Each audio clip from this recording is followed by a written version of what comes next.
código, un poco de guía, bastante código, así que esta clase seguramente la van a ver después, de nuevo, cuando vaya explicando el código. Bien, esta es una introducción en framework, core, en este caso, lo que vamos a hacer, porque realmente este framework core es bastante, hay muchas cosas para hacer, es demasiado completo, pero solamente vamos a ver el objetivo principal y lo que, o sea, el objetivo que más nos va a ayudar y para lo que fue creado, ¿no? Bien, comenzamos con un ORM, que en sus siglas en inglés sería Object Relational Mapping. ¿Qué quiere decir? Es un mapeo de objetos y tablas relacionales. Esto indica que, o sea, hoy en día, o sea, lo que más se usa son bases de datos relacionales. Serían tablas, columnas y filas, ¿no? Entonces, ¿cómo se hacía antes? Cuando programábamos, en realidad se puede hacer hoy en día, pero los ORM son lo que nos van a facilitar lo que hacíamos antes, que es dedicábamos mucho tiempo programando el mapeo de las cosas que venían, los registros que venían en filas a un objeto en el lenguaje, ¿no? Los lenguajes de programación manipulan objetos, mientras que la base de datos son solamente registros con columnas. Entonces, lo que hace un ORM es justamente eso. Nos abstrae de estar codeando de más el mapeo. Lo hace todo él solo. Bien. Justamente acá dice que el ORM es la técnica de transformar los datos de un modelo relacional a cualquier base de datos relacional como SQL Server, Oracle, MySQL, etc. En datos almacenados en objetos y colecciones de objetos, ¿no? Entonces nosotros, como había explicado la clase pasada, que hicimos los modelos, el ORM se encarga de hacer ese mapeo entre las tablas de la base de datos con cada clase. Cada tabla vendría a ser una clase o un modelo en la aplicación, ¿no? Y el ORM ya entiende y sabe cómo trabajar con ellos. Beneficios de utilizar un ORM. Tenemos la abstracción, en el cual un ORM es una serie de objetos y métodos que permiten al programador enfocarse en la para recuperar los datos de la base de datos. Por ende, el programador no se va a enfocar en cómo debe mapearse cada cosa, sino que solamente se va a enfocar en las transacciones, en cómo van a hacer las consultas y cómo guardar los datos en la base de datos.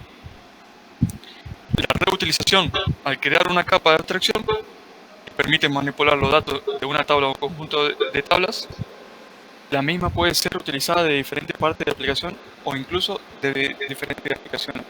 Quiere decir que nosotros implementamos, configuramos un ORM y ya con ese mismo, toda esa configuración de ORM, ya podemos usarlo en cualquier proyecto, cualquier parte de la aplicación, podemos usar esta capa de ORM para hacer consulta y manejar las transacciones con la base de datos. Además, también podemos tener esa capa o una aplicación que sirva solamente para eso y otras aplicaciones se pueden conectar y utilizar este ORM. Entonces, como siempre, se puede reutilizar esta abstracción y no perdemos tiempo en mapear todo. Y bueno, dice la estandarización, utilizar un ORM ayuda a estructurar el código de una manera uniforme a lo largo de toda la aplicación. Luego, digamos, estandarizamos una vez todo el modelo, cómo va a trabajar y listo, en toda la aplicación no nos encargamos de tocar más. Bien, tenemos diferentes frameworks. Esto es un ejemplo. Compañías o comunidades de desarrolladores crean ORMs para nuestro lenguaje o plataformas. Por ejemplo, la que vamos a ver ahora es el Entity Framework Core, que sirve para toda la plataforma .NET. Por ende, cualquier lenguaje que nosotros estemos programando puede utilizar Entity Framework en .NET.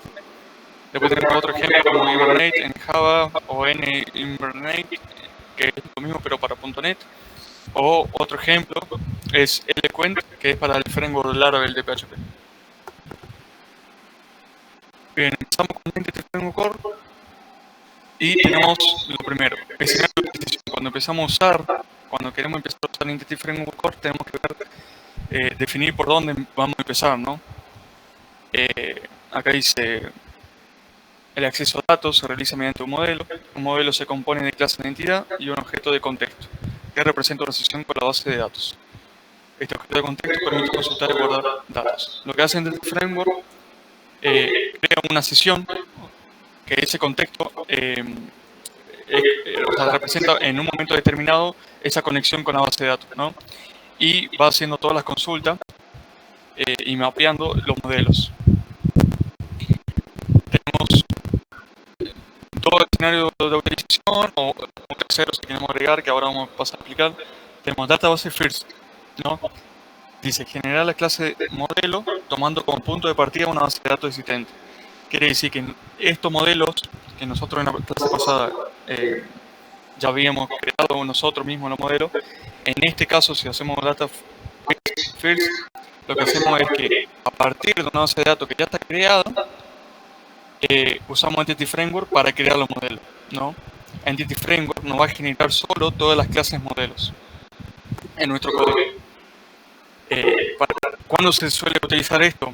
Cuando, por ejemplo, tenemos una base de datos, queremos empezar una nueva aplicación y ya hay una base de datos con registro, supongamos, y queremos empezar una aplicación con esta base de datos que ya está en uso. Entonces, le instalamos Entity Framework y corremos la creación, el comando de creación de modelos. Entonces nos va a generar todos los modelos necesarios para mapear con la base de datos. También es, bueno, si tienen una aplicación vieja también, que no tiene Entity Framework y ustedes quieren hacer y empezar a implementar Entity Framework, la base de datos ya existe, entonces también te permite crear la clase así. Siempre es cuando una base de datos ya existe, o supongamos que ustedes quieren primero crear la base de datos y después los modelos. Para esas ocasiones se usa este tipo de escenario. El escenario Code First es el que vamos a usar, que es crear primero los modelos y utilizar la herramienta de migraciones de Entity Framework para crear la base de datos y hacer todas las actualizaciones necesarias, tanto de esquema en nuestra base de datos, ¿no? Esquemas, restricciones, etc. Bien. Y bueno, la última sería codificar un modelo manualmente para que consiga una base de datos. O sea, sería hacerlo a mano, crear los modelos tal cual está dicho en la base de datos. Esto es un poco más engorroso y pérdida de tiempo porque en este framework te va a tirar errores cuando ejecute si los modelos no están correctos como se supone en la base de datos. ¿Vamos bien hasta arriba? Bien, un poco de arquitectura, ¿no? Como más o menos está planteado Entity Framework. Tenemos los dos lenguajes por encima, LINQ y Entity SQL. Son lenguajes de consultas para no tener que hacer, o sea, no abstrae mucho de hacer las consultas en lenguaje SQL, en este caso.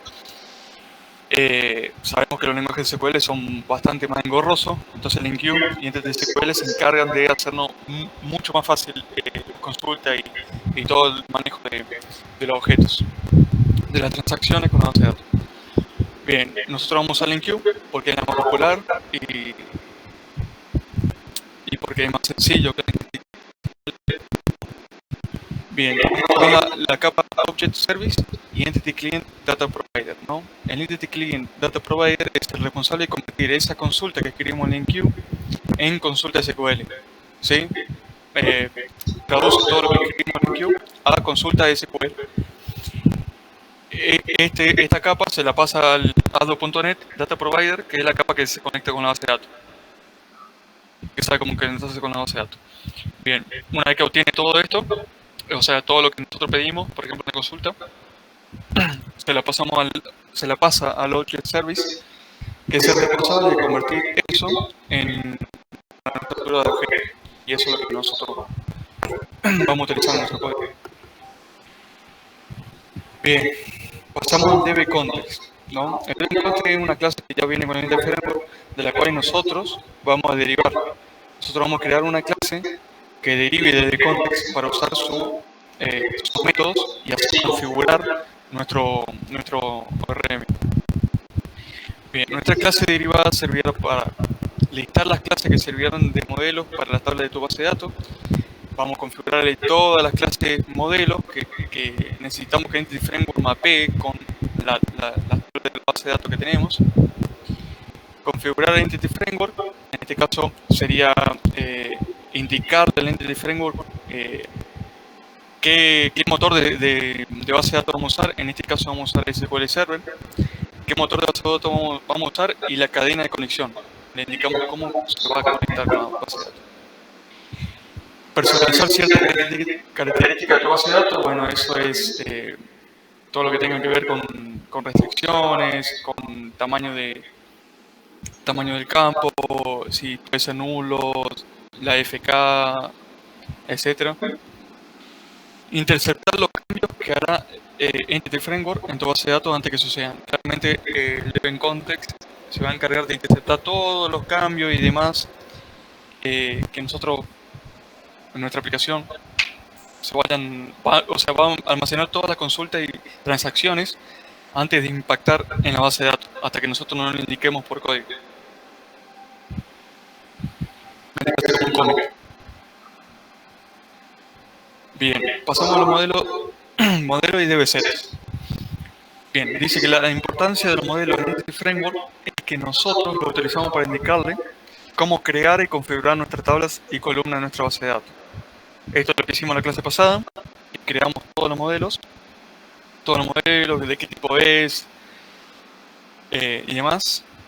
Ahora vamos a ver cómo creamos las restricciones para esos modelos, porque por ejemplo queremos que esa restricción no sea nulo y demás, porque por ejemplo si solamente creamos los modelos, Entity Framework va a ir a la base de datos y así por defecto va a crear las columnas de la tabla del modelo y su columna así por defecto. Entonces nosotros ponemos restricciones para ese modelo, como que no sea nulo, que sea parchar, que no pase los 200 caracteres, etcétera. Eso también lo va a aplicar en la base de datos. Eso lo vamos a ver ahora. Y los DBSet, bueno, representan entidades que pueden ser usados para leer, crear, autorizar y eliminar. Bueno, los DBSet son también clases del DBContext, donde nosotros vamos a escribir una por una por cada modelo que nosotros queremos que lo mapee con la tabla. Acá en el DBSet le pasamos el tipo, o sea, el modelo nuestro, y cómo se llama en la tabla. En este caso una variable igual que cómo se debería llamar en la tabla en la base de datos. Y por último, en las migraciones, que esto, por ejemplo, este código que ven acá, esto no lo van a hacer a mano, esto se genera solo. Y dice que es la manera de aplicar cambios de manera incremental en la base de datos. O sea, a medida que nosotros vamos, supongamos que primero creamos el modelo, ¿no? Ejecutamos la migración. Nos crea una migración y luego actualizamos la base de datos, ¿sí? Pero supongamos que después agregamos un atributo más en el modelo, ¿no? Poner que tengamos,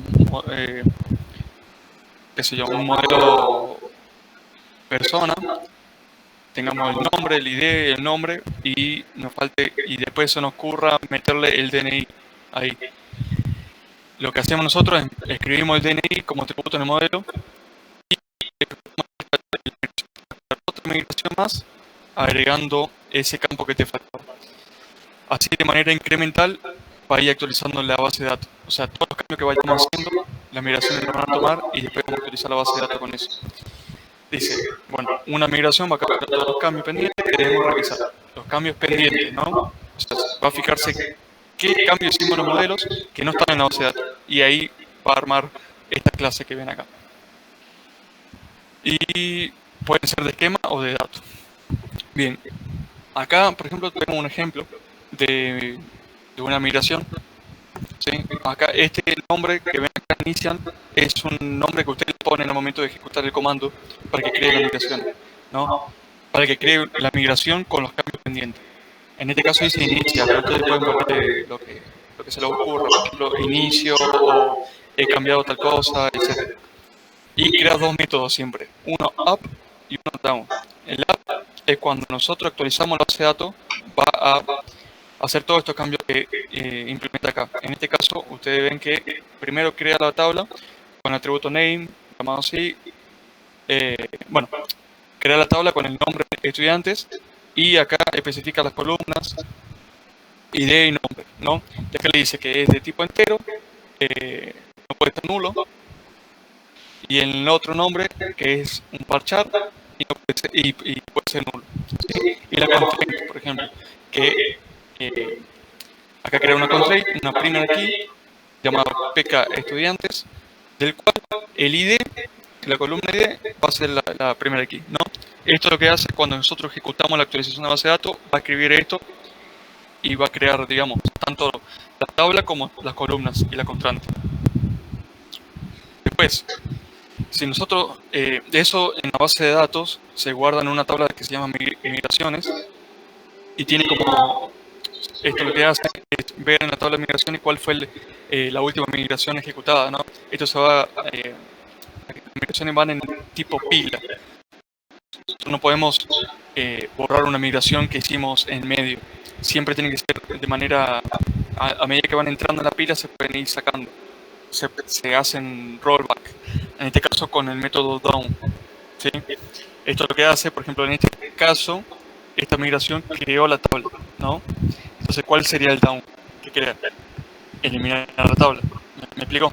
Si yo ejecuto esa migración actualizando la base de datos, me va a crear la tabla. Pero si yo, supongamos que no quería o hice o le erré, digamos, o por cualquier circunstancia queremos volver atrás, ejecutamos el down de la última migración. Entonces no va a borrar la tabla. O sea, hace para atrás lo que hizo acá. Bien, listo con la teoría. Pasamos al práctico. Que el práctico acá más o menos expliqué para que ustedes sigan, pero lo vamos a hacer juntos. No sé si tienen alguna duda con la teoría.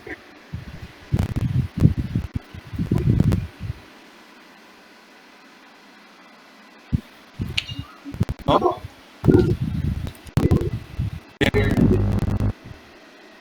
Bien. Ahí, al comienzo siempre configurar todo el Entity Framework es bastante, o sea, al comienzo es medio engorroso, pero después uno se da cuenta con la práctica que es bastante sencillo todo.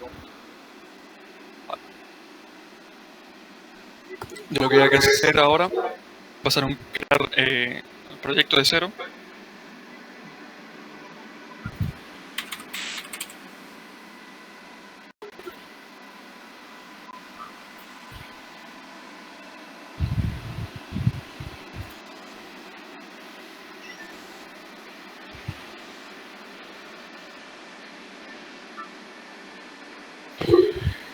Bien, no sé si se ve bien porque tengo la pantalla muy grande. Si no lo ven, avísenme.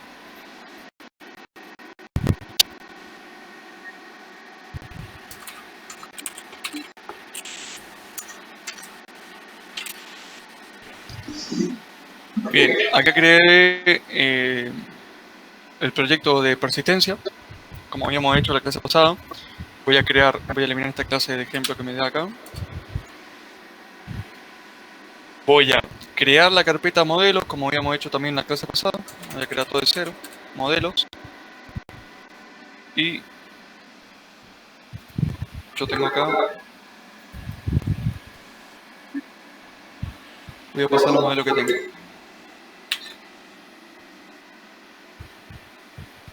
Pasar. Bien, no me deja pasar, así que no importa. Voy a crear dos modelos, por ejemplo, del requerimiento nuevo que le enseñé en el PowerPoint anterior. Por ejemplo, pedido y factura. Bien, a pedido y factura siempre denle público porque si no, no te van a dejar acceder. ¿Sí? A los modelos. Bien, lo que vamos a hacer primero, bueno, ya teníamos los modelos, supongamos que acá están todos los modelos, ¿no? Ahora tenemos que instalar y configurar el Entity Framework. ¿Qué vamos a hacer? Vamos a ir al proyecto de persistencia, en nuestro caso. O sea, es la capa que nosotros queremos extraer de lo demás, ¿no? Acá solamente vamos a guardar los modelos, las migraciones y la configuración de los modelos. Hacemos clic derecho y vamos al administrador de paquete NuGet, ¿no? Y acá vamos a ver que no encontramos ningún paquete instalado. Vamos a examinar y vamos a bajar.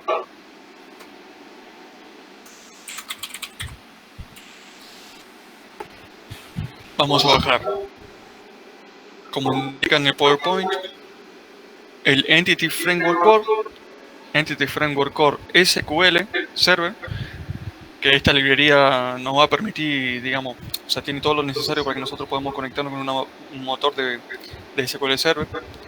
Y el Tools, Entity Framework Core Tools, ese para poder ejecutar comandos por consola. Y así que nos haga la migración y demás. Bien, es este, el core, instalamos. Siempre acuérdense que debe ser en el mismo proyecto. No puede ser en otro, o sea, si ustedes lo hacen en otro proyecto van a tener que configurar todo en ese proyecto. O, digamos, pueden tener otro proyecto, instalarlo en ese otro proyecto, el Entity Framework, pero ustedes después tienen que usar las instrucciones de using para importar, digamos, de otro proyecto. Es medio engorroso, así que es preferible abstraer todo en una misma capa. Bien, aceptamos la licencia que nos pide. Listo, se instala. Vamos con el Tools. ¿Es este?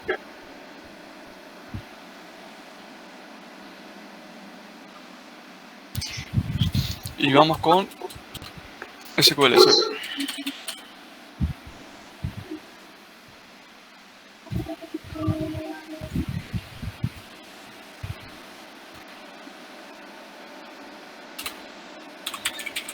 A ver si...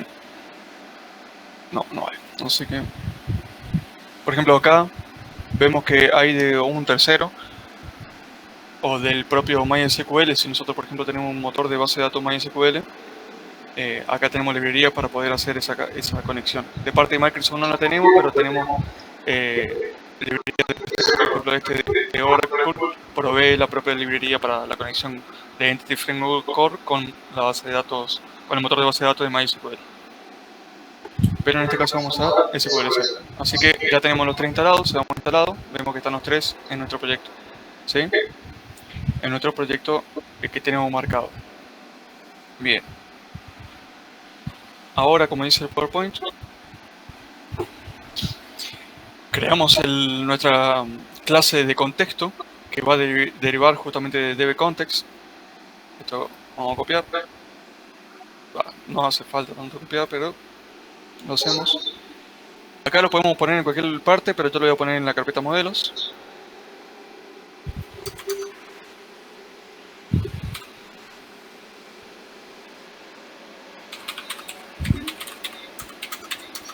En este caso le voy a llamar aplicación DBContext.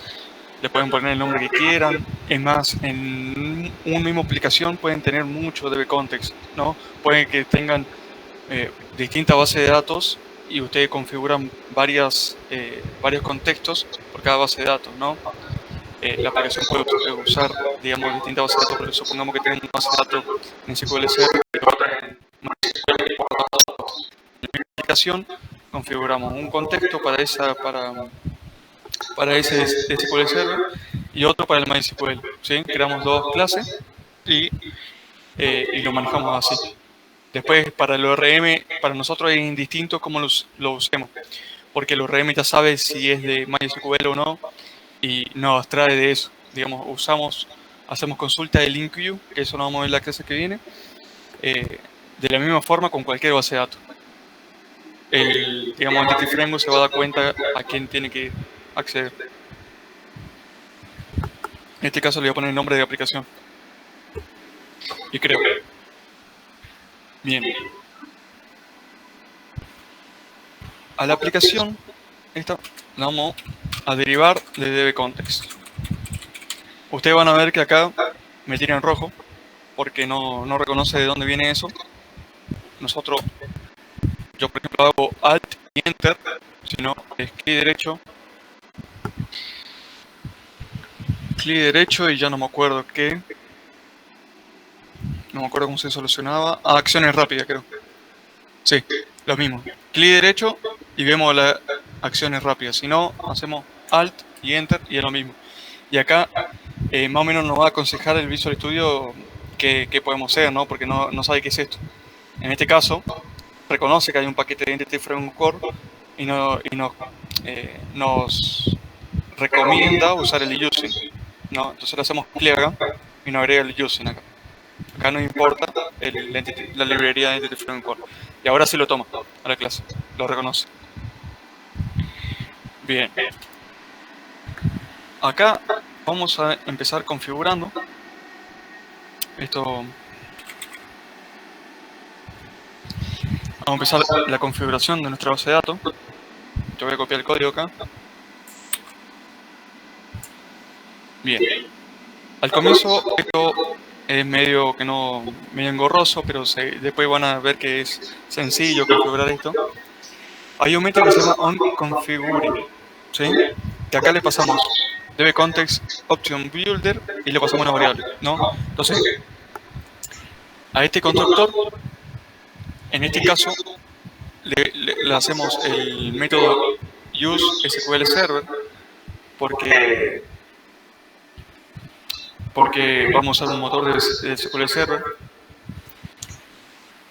Como vieron que implementamos la librería, digamos, de SQL Server para el framework core, por ende este método va a estar presente, si no sería MySQL Server o dependiendo del motor que vayamos a usar, ¿no? Esto me tiraría error si no tuviera instalado la librería de SQL Server. Bien, nosotros acá le estamos definiendo la cadena de conexión, ¿sí? Esto para conectarse con la base de datos. En este caso, localhost, bueno, catálogo inicial es la base de datos, el nombre de la base de datos, y en mi caso que se autentique con el Windows. Por lo general este código es el mismo para todas las compus, dependiendo si ustedes, bien, eso tenemos que verlo porque no les puse en el PowerPoint que deben bajar. Después les voy a indicar lo que tienen que bajar, porque tienen que bajar el SQL Server para hacer pruebas. En mi caso tengo un SQL Express, entonces va así. Y también bajarse el Server Management Studio, ¿no? Que es como un entorno gráfico para poder manejar SQL Server. O sea, nuestra base de datos en el motor de SQL Server. Entonces son dos cosas que también van a tener que instalar en la compu. El SQL Server y el Management. En este caso, para loguearme, es tan simple como poner el localhost, pero si tenemos SQL Express, así como ven, SQL Express / SQL Express. Bien, conecto. ¿Sí? Acá vemos la base de datos. Bien, ahora tengo dos bases de datos. Esta era de la pizzería que estaba probando. A lo que voy es que esto lo voy a eliminar. Ahora, vamos a hacer de cuenta que no tenemos base de datos. Bien. Acá ya configuramos. Le dijimos que la base de datos va a ser pizzería. Lo que va a hacer el framework la primera vez que ejecute las migraciones, va a ver si esa base de datos existe. Si no existe, la va a crear. ¿Sí? Bien. Pasamos al siguiente. Bueno, esto es lo que explicaba de la configuración con la base de datos.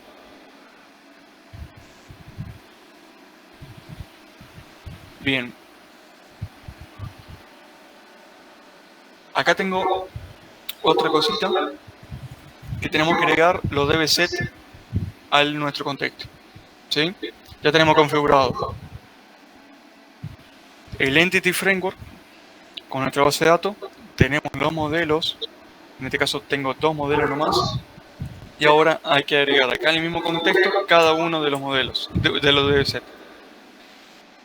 En este caso, bien, lo llamé mal. Detalle, si nosotros ponemos acá, por ejemplo, le puse el modelo factura y le escribí detalle pedido. Acá debería ser factura. Si yo le escribo cualquier cosa acá, cualquier cosa, en la tabla se va a llamar así.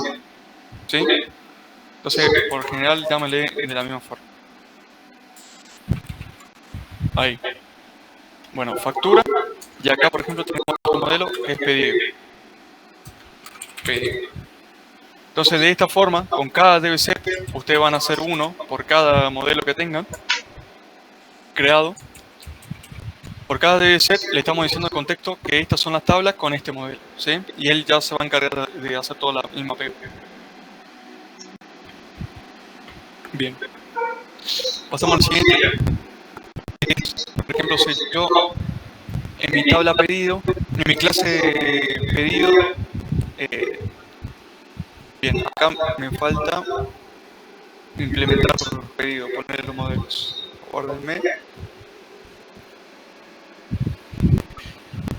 Supongamos que tenemos en el pedido ID de tipo entero y nombre cliente de tipo string, ¿sí? Y en factura,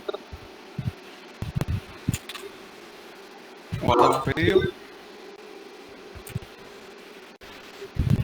Y en factura tenemos un atributo ID de tipo entero y una fecha hora de emisión de la factura, ¿no? Que se guardaría la fecha y la hora exacta donde se generó, en el cual se generó la factura en este caso. Es de tipo DataTime. Bien, ya tenemos nuestros atributos y modelos, pero nosotros, por ejemplo, queremos hacer que a ver, ¿cómo tengo? Bien, que el nombre de cliente, por ejemplo, sea requerido, que sí o sí cuando se hace un pedido no pueda tener null el nombre cliente, sino, o sea, en la base de datos no se puede guardar vacío este atributo, supongamos, y por ejemplo que no tenga más de 30 caracteres, supongamos, ¿sí? ¿Cómo hacemos eso? ¿Cómo hacemos para configurar? Sí se puede configurar, no me acuerdo cómo se llamaba, pero es más engorroso esta técnica, que se ponía el corchete acá y ponemos ahí requerir y demás. No sé si lo han visto eso. No de esta forma. Y acá le indicamos cada uno de las restricciones que tiene ese atributo. ¿Sí? De esta forma nosotros de otra forma vamos a traer la configuración para cada modelo. ¿Cómo hacemos eso? Bueno, vamos a crear otra carpeta. Esta es mi forma de hacer. Ustedes también lo pueden hacer en el mismo contexto. Hacer todo acá. Yo les recomiendo abstraer todo. Yo creo una carpeta, se llama conf. O sea, en mi caso se llama ya como el parece. Y para cada modelo vamos a crear una configuración para él.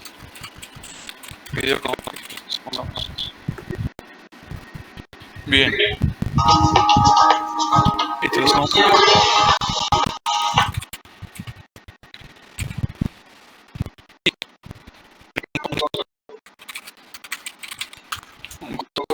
Que va a recibir un entity type builder de pedido, ¿sí? Y un modelo, una variable. Bien, acá me marca en rojo porque tengo que importar. Acá van a ver que usamos el user y no importa la metadata builder, ¿sí? Bueno, y el pedido también me marca en rojo porque tengo que importar los modelos. Ahí. ¿Sí? La carpeta modelo está importada.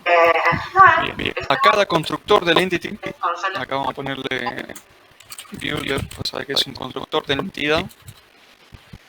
Al constructor de la entidad de pedidos,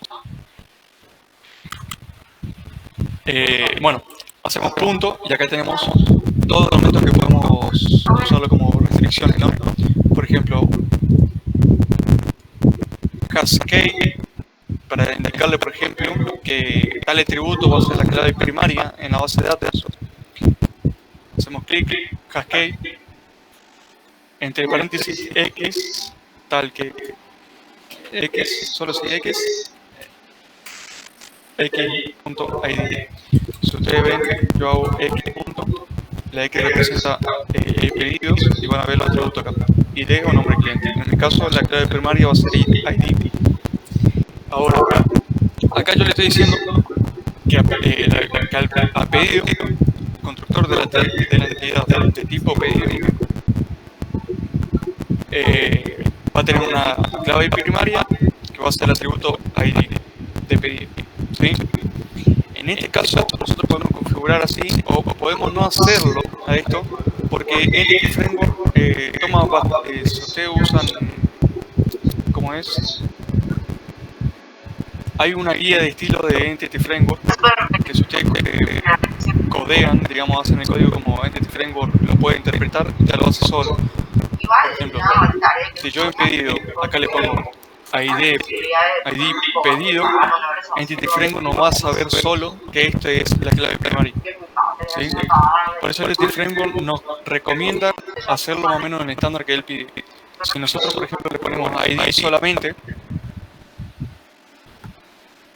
y en la configuración no le ponemos key ID, o sea, no le decimos explícitamente que ID es la clave primaria, Entity Framework cuando ejecuta la migración sabe que esta es la clave primaria, ¿sí? Porque se llama ID.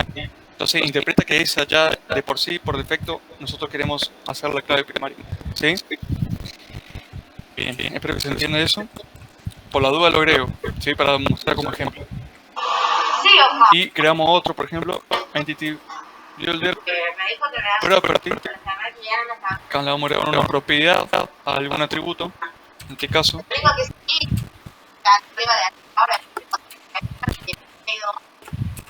a nombre cliente, por ejemplo, del pedido.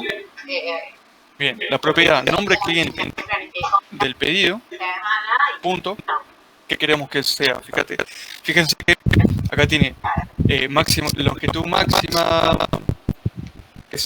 y el requerido, por ejemplo, también, por ejemplo, si vamos a hash max length, le indicamos acá, con esto, que no puede ser más de 30 caracteres, ¿no? Entonces la base de datos va a crear un varchar de hasta 30. Y podemos concatenar, digamos, restricciones, poniendo el punto, y requerir, por ejemplo, va a hacer que este atributo no pueda ser uno de la base de datos, ¿sí? No se puede guardar nada. Entonces, me va a crear esa constraint al momento de la migración. Bien, no sé si se entendió eso, ¿no? Nosotros creamos los modelos, creamos el contexto que herede de DB-Context, bueno, implementamos el método que por DB-Context con configuring, le pasamos el DB-Context Option Builder de tipo, que es una API, una variable que vamos a usar, y a la variable le podemos agregar un montón de configuraciones. Solamente en este caso vamos a usar la conexión al motor de base de datos, en nuestro caso es SQL, y le pasamos a agregar la cosa. Con esto ya configuramos de inicio. Ahora tenemos que implementar un DBC por cada modelo que tengamos, que queramos que se mapee con la base de datos, con el nombre de la variable que tiene que ser igual a la tabla de la base de datos, ¿sí? Bueno, en este caso tengo dos modelos y a los dos modelos quiero que se mapee con la base de datos. Tercero, creé una configuración, lo traje en una carpeta y en una clase por cada uno, por cada modelo que tengo, y le creo la configuración acá. Por ejemplo, le indico la clave primaria, también le puedo indicar las claves foráneas, cuáles son, con qué modelo va, etcétera. Pero ahora le voy a indicar, le voy a enseñar que no hace falta hacerlo eso porque Entity Framework se da cuenta solo de cuáles son las claves foráneas. Y restricciones como por ejemplo la longitud máxima, el requerido, etcétera, que le pueden dar a los distintos atributos del modelo. Bien, ahora tenemos las configuraciones, pero en ninguna parte de nuestro contexto la indicamos. Ahí tenemos que crear otro método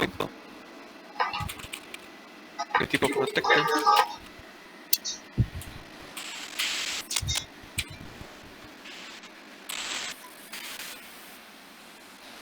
Y el método es onModel crear. Vamos a crear el modelo. Le paso de tipo model builder, constructor de modelo, y van a un atributo que se llama model builder. Bien. Y acá hay una forma de... O sea, nosotros toda esa configuración que hicimos acá la podemos hacer con un método del propio model builder y escribir todo acá, todas las configuraciones para todos los atributos que queramos de cada modelo, todo dentro de este método, ¿sí? El tema es que es bastante engorroso porque va a quedar muchas líneas. O sea, suele pasar, si ustedes quieren pueden hacerlo todo acá adentro o abstraerlo en cada clase, ¿sí? Para cada modelo. En este caso, como yo lo agrego acá al pedido config, new pedido config, me va a tirar rojo porque no estoy importado. Acá importo la clase config, la carpeta config, perdón, y ahí me lo toma en verdad, que ahí importo. Bien. Y le pasamos el model builder,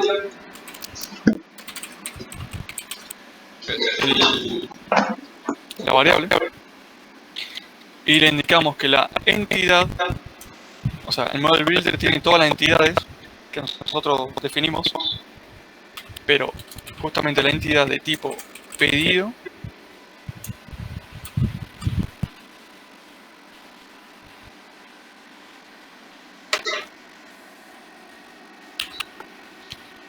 bueno, le pasamos el model builder, pero solamente seleccionamos la entidad pedido, ¿sí? Porque el model builder tiene todas las entidades que nosotros definimos.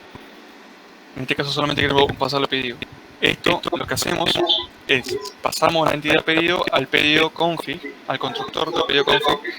Acá lo recibe como de tipo entidad. O sea, el model builder tiene todas las entidades que definimos acá en el contexto. Y si ponemos punto de entidad y especificamos cuál entidad, esta es de tipo entity type builder, ¿no? Y acá dice que es de tipo pedido. Bien. Y acá lo recibimos y le ponemos todas las constraints, ¿viste? A esa entidad. Bien, una vez que definimos todas las constraints, el model builder en esa entidad de pedido tiene todo ya configurado. O sea, le pasamos eso, configuramos y ahora vamos a crear. Le pasamos al constructor del dbContext todo el modelo. Una vez que tenemos todos los modelos configurados con el dbset y definimos todas las restricciones en cada una de esas configuraciones, por ejemplo, tenemos también uno para factura, hacemos new factura config y le pasamos la entidad factura. Dentro de la configuración de entidad de la clase config de factura, a la entidad factura le ponemos todas las constraints como que necesiten, digamos, cuáles son nulos, cuáles no, cuál puede ser mayor, etc. Bien, y una vez que terminamos acá, una vez que ya tenemos todo listo para que la clase dbContext del constructor dbContext cree, le vamos a base onModel creating y le pasamos el model builder total. ¿Sí? De esta forma ya tenemos configurado todos los modelos con la base de datos. ¿Sí? Acá hacemos la configuración necesaria para el motor de la base de datos. Acá definimos cada modelo con su tabla que va a tener en la base de datos. Y acá, bueno, creamos todas las entidades con su restricción. No sé si tienen alguna duda. Vamos a pasar a la parte de migraciones. Bien. Acá hay bien, le voy a mostrar algo también. No, vamos a ejecutar las migraciones.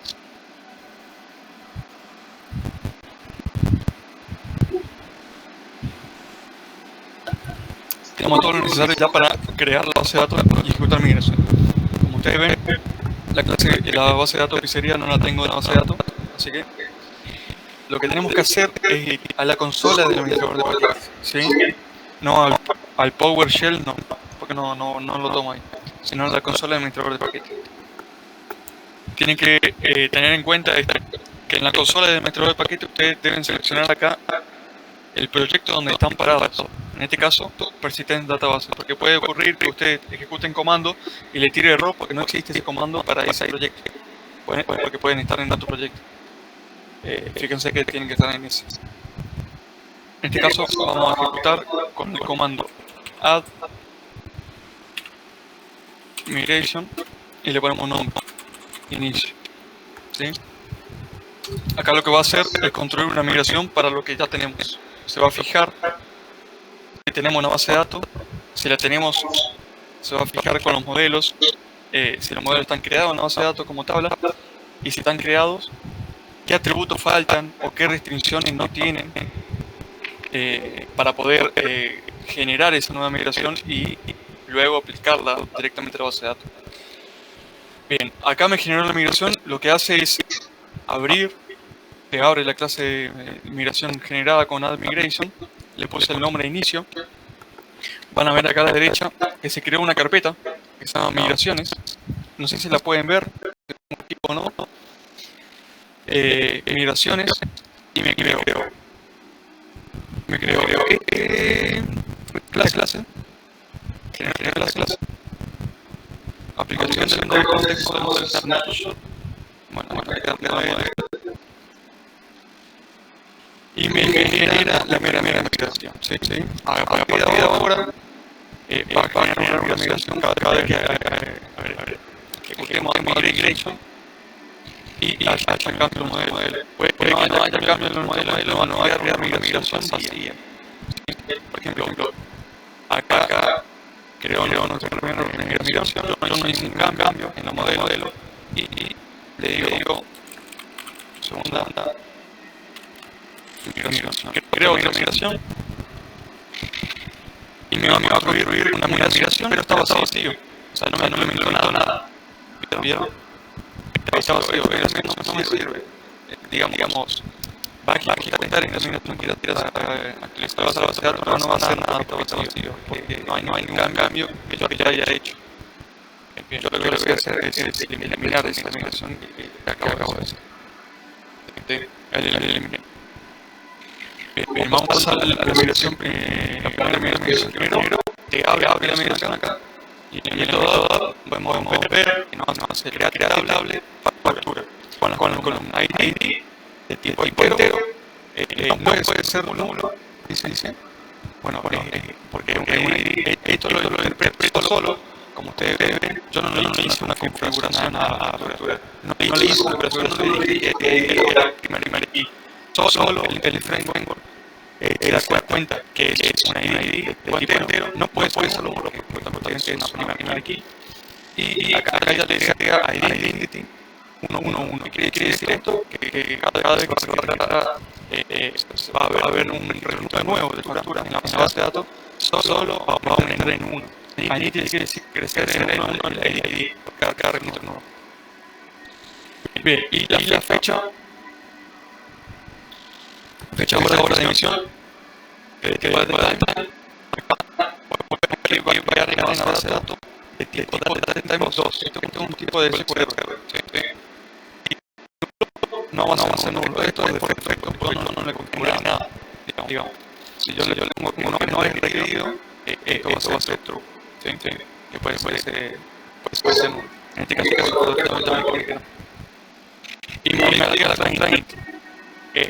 Solo el tengo que se da cuenta que una primera key de captura y me dice que la ID es una primera key.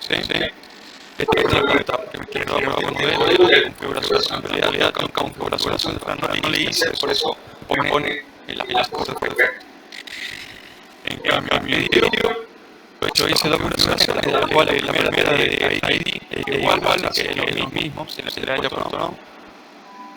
Pero no me ustedes pueden ver que me genera un tipo en la tabla va a generar un atributo de tipo n va a dar 30. ¿Sí? Porque yo le puedo hacer máximo lo que son 30. ¿Sí? Entonces, acá pueden ver que me sintió esta restricción, digamos. Bien. Si yo, por ejemplo, ahora vamos con eso. Y bueno, ya acá la única que es la primaria, la clave primaria. Bueno, para hacer el rollback se genera también el down, que lo único que va a hacer, o sea, por ejemplo, acá está llegando la tabla, por ende, ¿cuál va a ser el rollback? Eliminar las tablas. ¿Sí? Entonces, se elimina eso. Por ejemplo, que no solamente agrega una columna, lo que va a hacer el down es eliminar esa columna solamente. Ahora, yo voy a ejecutar esto y me tiene que dar una base de datos. Ustedes pueden ver acá no hay base de datos. ¿Sí? Yo voy a dictar con un comando que se llama update database. ¿Sí? Este comando va a decir, va a ver todas las migraciones que he creado en la camilla de injection. ¿Sí? Y va a buscar en una tabla que ahora, como no la base de datos, no lo puedo mostrar ahora, hay una tabla que especifica todas las migraciones que fueron ya ejecutadas. Entonces, se ejecuta claramente la migración y no en la tabla que no falla, sino que ejecutada anteriormente. En este caso, ejecuta la primera, la única que tengo hasta ahora. Le doy enter. Y ahí pueden ver que me va a hacer una línea por cada migración que ejecutó. En este caso, solamente una, que tengo una, sin acceso. Inicio. Vamos a acá. Ahí solicito base de datos. Ahora pueden ver que tengo una base de datos que se llama ingeniería. ¿Sí? Si veo las tablas, tengo tres tablas. Uno con el modelo y dos para cada modelo. Una para cada modelo. El de las migraciones, vemos la columna tiene. Si hacemos el de esa tabla, migraciones.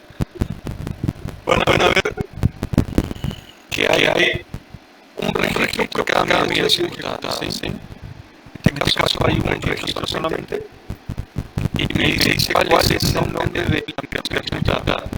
Entonces, la persona haría un update de database para saber cuáles migraciones no están en esta tabla o está acá arriba, que va a estar la tabla que no entiende claramente, que va a arreglar acá. Como un historial, para no tener que ejecutar una migración que ya fue anteriormente. ¿Sí? Lo vamos a hacer un down, o sea, un roll hacia atrás. Lo que va a hacer es fijar cuál fue la última agregada en la tabla y va a ejecutar todo lo que tiene que ver con el down y además va a eliminar ese resto de la tabla. ¿Sí? O sea, lo va a sacar del histórico.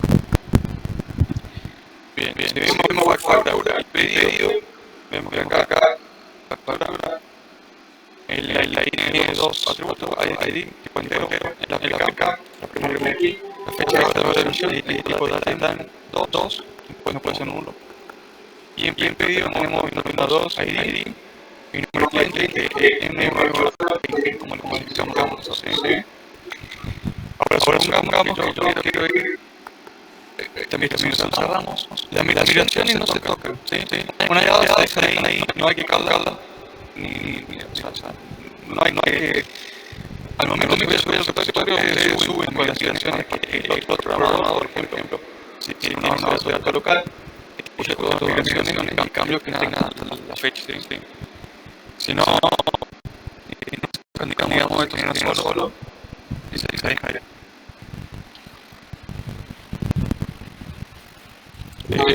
Puede pasar que al comienzo, cuando empezamos a usar migración o demás, sea un poco engorroso esto de las migraciones. También me dio un problema del presupuesto se trabajar con eso, hasta que no esté bien. Después, sí. A lo que acá se hace un cambio. Si yo prefiero hacer un cambio, porque me equivoqué, por ejemplo, en el último nombre no quiero que sea 30, quiero que sea 50. Yo no toco la migración, voy a la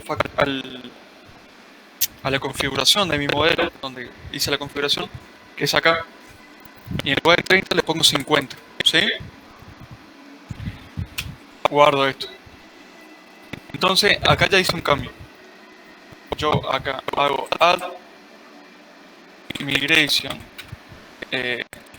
cambio nombre, supongamos, ese es el nombre de mi migración, lo construyo en la migración y bien, acá me da esto.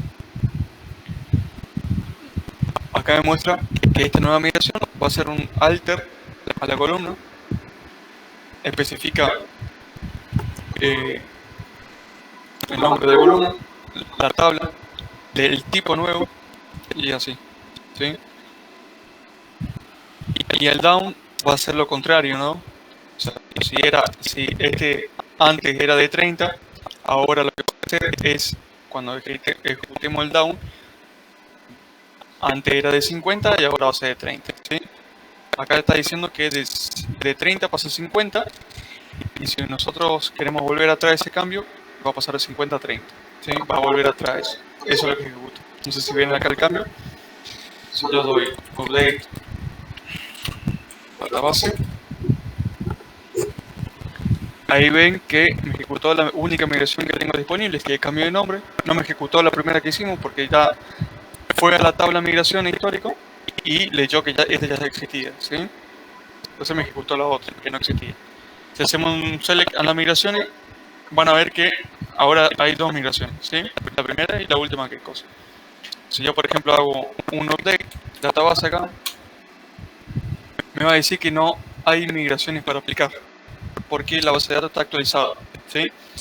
O sea, se fija en la tabla, lo único que hace es fijarse en la tabla de migración histórico a ver si están. Si no están, o sea, si están, no hace nada.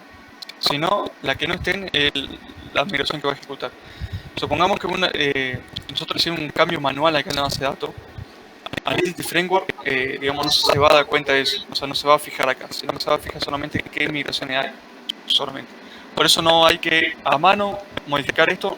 De esta forma no hay que trabajar. Hay que ir y modificar la configuración y los modelos.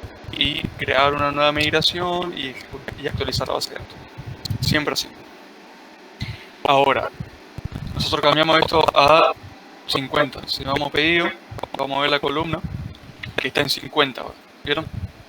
Hoy ejecuté el nuevo cambio, la nueva migración, que es de cambio no, que lo que hace es un alter a esta columna.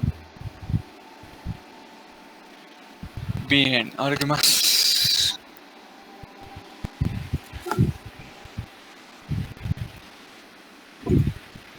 Estoy viendo qué más porque no me acuerdo qué más.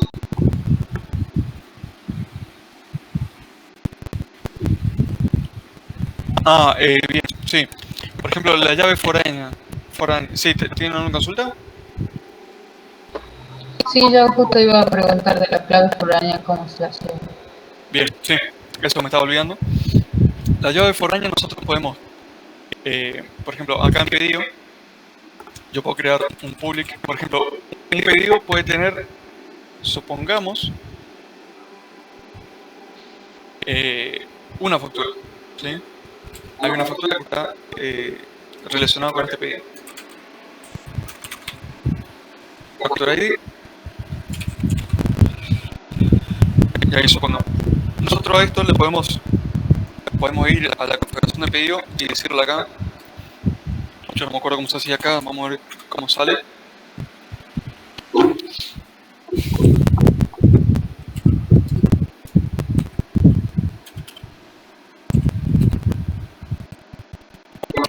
Acá, porque le voy a mostrar otra cosa. No. Factura ID. Punto.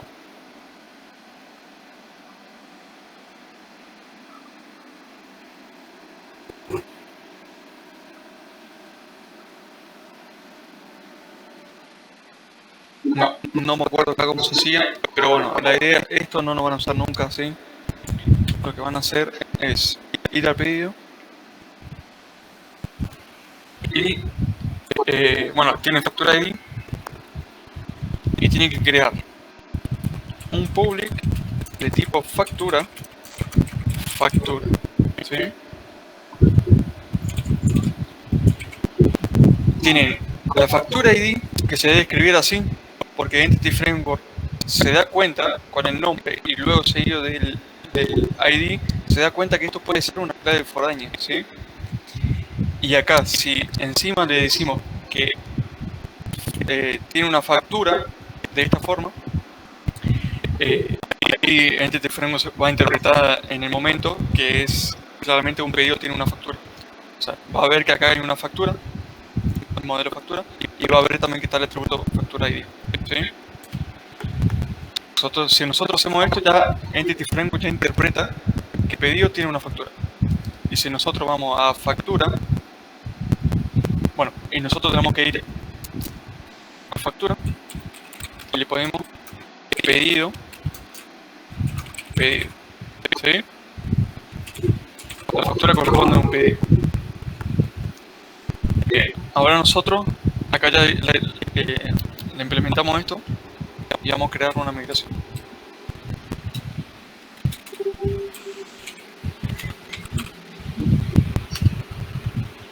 Vamos a ver si sale esto. Bien. Ven, acá está la migración.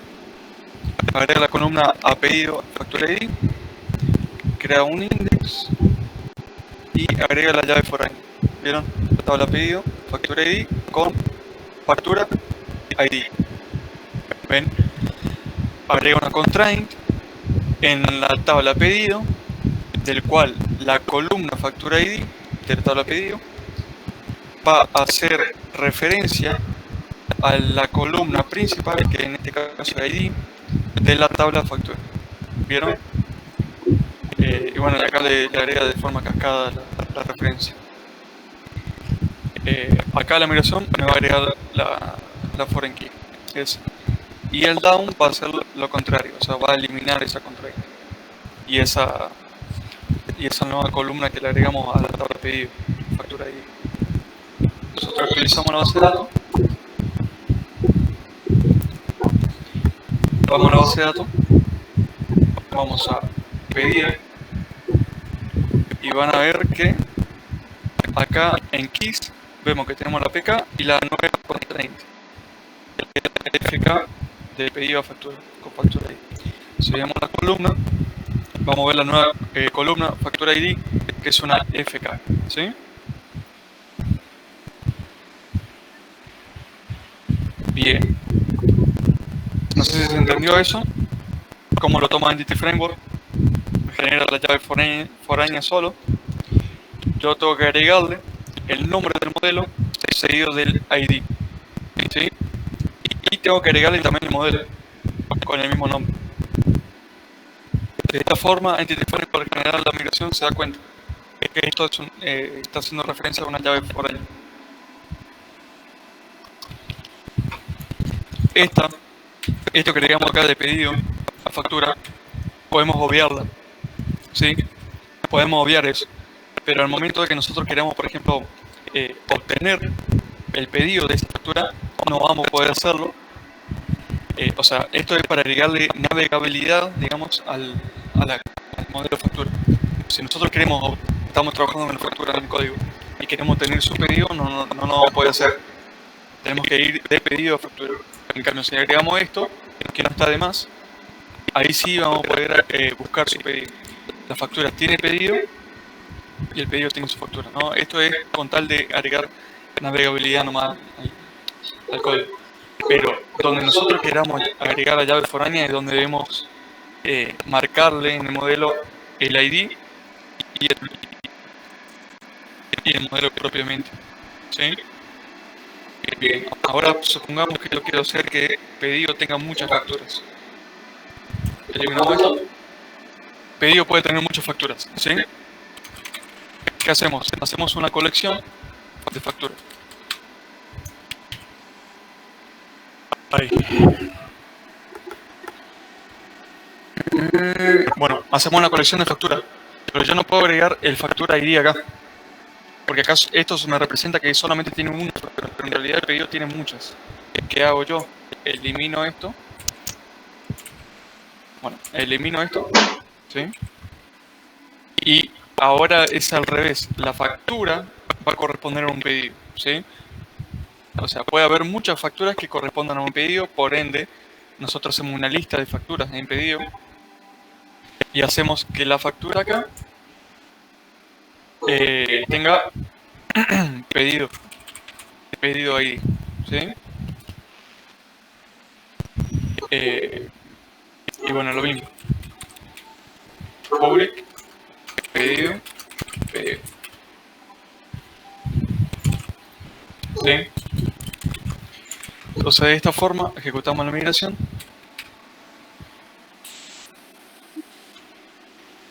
Uno a muchos. Uno a muchos es una relación de uno a muchos. Bueno, y acá me genera la migración, que es bastante largo, esto no hace falta ni verlo. Y ejecutamos el update. Ahora me va a cambiar todo. Porque eso lo que hizo fue eliminar la AFK que creamos recién y todo eso. Y agregar las nuevas que... Y ahora van a ver que acá en pedido no tengo más la AFK. Me la eliminó la migración nueva. Y la factura va a tener ahora el pedido ID. ¿Sí? Y, o sea, una factura corresponde a un pedido. Por ende, muchas facturas pueden corresponder a un mismo pedido. ¿Sí? Entonces, el pedido puede tener muchas facturas. No sé si entienden esa relación, si no, igual la clase que viene con LinkQ vamos a verla más de cerca al tema de relaciones. Pero en este caso, yo acá hice que, bueno, facturas puede estar en muchos, o sea, un pedido puede tener muchas facturas, ¿sí? Si nosotros, como ya le expliqué, yo puedo obviar esto, ¿sí? Obviar esto, pero yo al momento quiero, por ejemplo, estamos trabajando en el código y necesitamos una consulta de, tenemos el pedido, ¿sí? Al pedido quiero saber todas las facturas, quiero obtener todas las facturas, no puedo obtenerla si no le marco esto, ¿sí? Una colección de facturas. Entonces, Entity Framework va a saber que yo estoy pidiendo esta relación que está acá, ¿sí? Va a ir al pedido y va a buscar en todas las facturas cuáles corresponden para ese pedido. Y me va a listar una colección, una lista de facturas. Bien, no sé si me expliqué con esto, si se entendieron un poco las relaciones, esto lo vamos a ver mejor la clase que viene. Pero bueno, de esta forma Entity Framework ya crea la foreign key, la interpreta sola. Y bueno, creo que esto es lo básico para empezar. Y creo que para todo el proyecto ya podemos, con esto ya podemos usar, hacer todo. Bien, acá vieron que me creó como 4 migraciones. Si yo, vamos a hacer una última cosa, elimino la base de datos.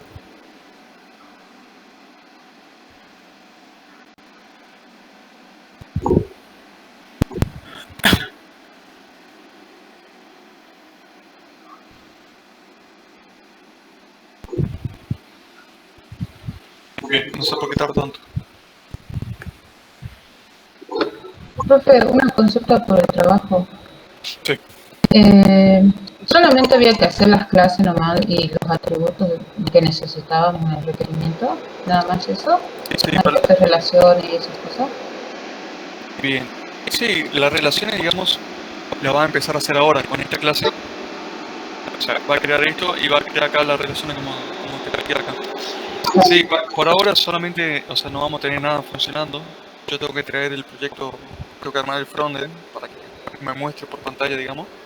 Y eso después, digamos, vamos a conectar con la API.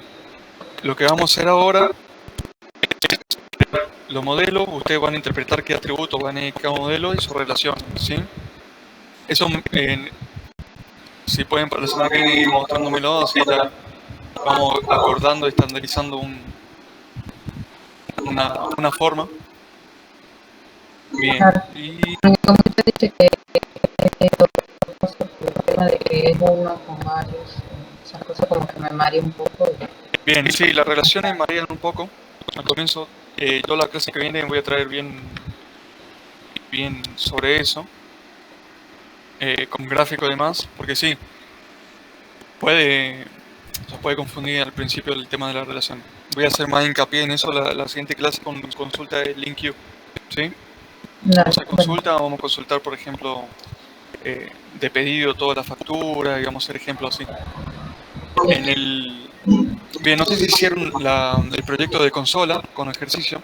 Ese proyecto de consola, vamos a hacer que tome esta capa y vamos a hacer ahí la consulta LinkU, ¿sí? Que muestre por consola las cosas. Vamos a ir registrando pedidos nuevos con cosas y que muestre por ahí por consola las consultas, digamos. Así vamos viendo cómo se usa. Y el tema de relaciones lo vamos a hacer más hincapié en la clase que viene con las consultas. ¿Sí? Bien, bien. Sí, el primer ejercicio, el punto, creo que era el 3 de los triángulos, eso no entendí muy bien. Bien. A ver, primer ejercicio.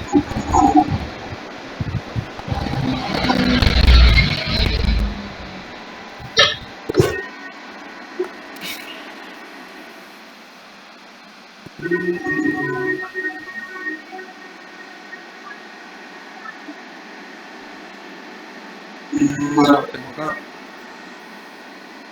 Pues,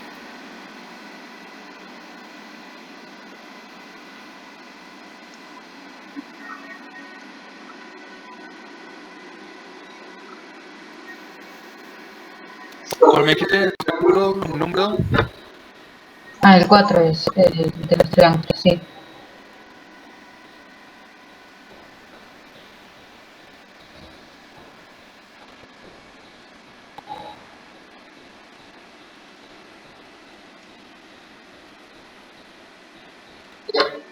Bien. No me acuerdo cómo se resuelve este. Tengo que verlo y lo paso por el otro, ¿sí? Bueno, Bueno, estos son ejercicios al azar que tomé para que vayamos viendo solamente. ¿y el 5 hay que hacer arrays o son distintos force? Mostrar el múltiplo.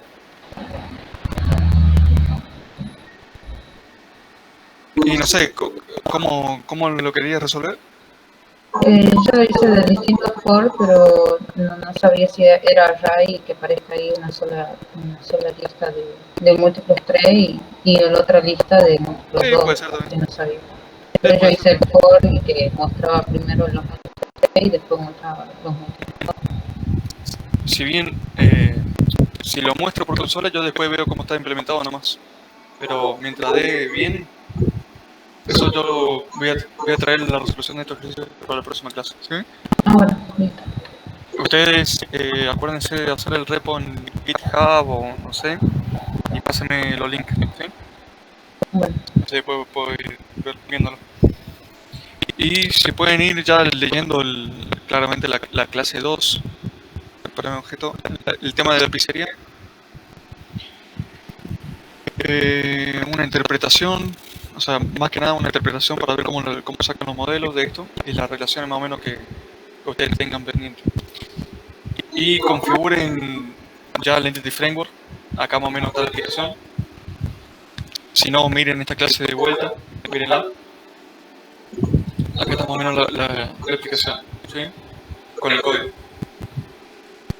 Eso sí, acá le voy a agregar una diapositiva más que me faltó para que puedan bajar este programa, el management y el SQL Server, ¿sí? Entonces pueden verlo hacer. Y bueno, y eso no sé si alguna duda más.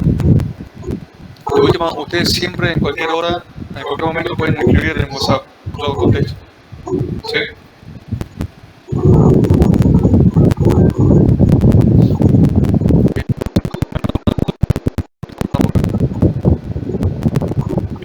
todo bien.